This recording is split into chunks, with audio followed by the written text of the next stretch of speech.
வால்பாறை மருத்துவமனை அருகே பழாப்பழ கடையில் உணவு தேடிய ஒற்றை யானை வீடியோ வைரல்.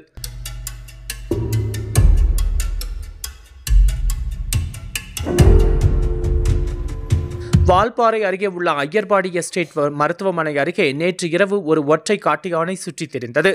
மருத்துவமனைக்கு அருகில் இருந்த சாலையோர பழாப்பழ கடையின் மனம் வீசியதால் அது அங்கு நுழைந்து தனது தும்பிக்கையால் பலாப்பழங்களை தேடியது. இந்த அபூர்வ காட்சியை அப்பகுதியில் சென்ற வாகன ஓட்டி ஒருவர் தனது செல்போனில் பதிவு செய்துள்ளார். தற்பொழுது இந்த வீடியோ சமூக வலைதளங்களில் வேகமாக பரவி வருகிறது. இது குறித்து வனத்துறையினர் எச்சரிக்கை விடுத்துள்ளனர். வனவிலங்குகள், குறிப்பாக யானைகள், தங்களுக்கு பிடித்த உணவின் மணத்தை தொலைவில் இருந்தே உணரக்கூடியவை. எனவே வனப்பகுதிகளுக்கு அருகில் உள்ள இடங்களில் வனவிலங்குகளுக்கு பிடித்த உணவுகளான பழாப்பழம், மாம்பழம், வாழைப்பழம் போன்றவை பொதுவெளியில் விற்பனை செய்யும் பொழுது அவற்றை பாதுகாப்பாக மூடி வைக்க வேண்டும்.